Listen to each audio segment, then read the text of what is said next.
দৌড়ে ভিন্নতা, স্পট বোলিংয়ে বিশেষ মার্কার, ফিল্ডিং কোচের হাতে বিশেষ বল, উইকেটে স্ল্যাব বসানো, সেই স্ল্যাবে পপিং ক্রিজ থেকে অনেকটা এগিয়ে এসে ব্যাটিং অনুশীলন, লেন ঠিক করতে বিশেষ ফিতার ব্যবহার, সবশেষে পাওয়ার হিটিং কোচ জুলিয়ান উডের ভেলোসিটি ব্যাট, হাতে এক ব্যাগ ভর্তি বল। সিলেটে এশিয়া কাপের প্রস্তুতি ক্যাম্পে চোখে পড়ল বিশেষ অনুশীলন পদ্ধতি, সেসব প্রয়োগে উদ্ভাবনী সব জিনিসপাতির ব্যবহার।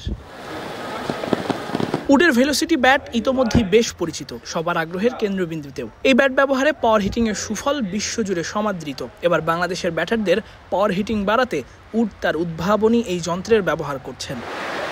গ্রানাইট স্ল্যাবে ব্যাটিংও দেশের ক্রিকেটে নতুন কিছু নয়, তবে ভিন্নতা হতে পারে পপিং ক্রিজ থেকে অনেকটা এগিয়ে এসে রিশাদের ব্যাটিং করা।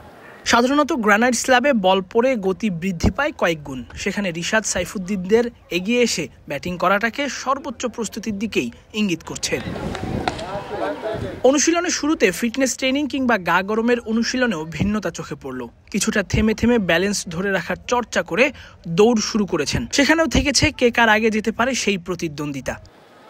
চলো পুরাই খুশি নতুনের সাথে তুলে নিয়ে চিল হবে রিফ্রেশিং মুডে, চিয়ার আপ, চলো উড়াই খুশি। মুস্তাফিজের সঙ্গে আলোচনার সময় দেখা গেছে ফিল্ডিং কোচ জেমস প্যামেন্টের হাতে বিশেষ বল। এই বলের কাজ সম্পর্কে জানা গেল কিছুক্ষণ পরই। মুস্তাফিজ, নাহিদ রানারা এই বল দিয়ে আন্ডারআর্ম ফিল্ডিং অনুশীলন করেছেন।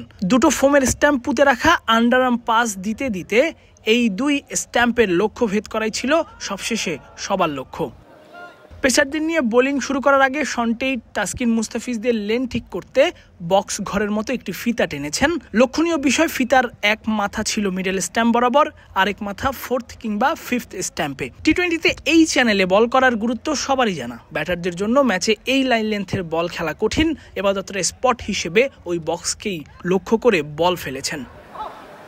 বক্স লেন্থে বোলিং অনুশীলনের পর টেইট দুটো রাবার ব্যান্ড ঠিক করেছেন নতুন লেন্থে স্পট বোলিং করাতে। পেসার খালেদ টেইটের দেয়া স্পটে আবার বলও ফেলেছেন। আগামী 25 অগাস্ট পর্যন্ত সিলেটে ক্যাম্প করবে বাংলাদেশ দল।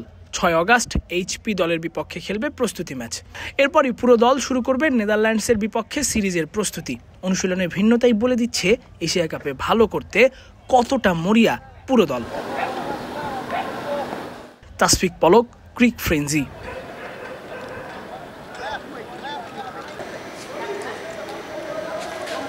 এই চলে এসেছে বৃষ্টি। আর আগে একটু কাছে যাও।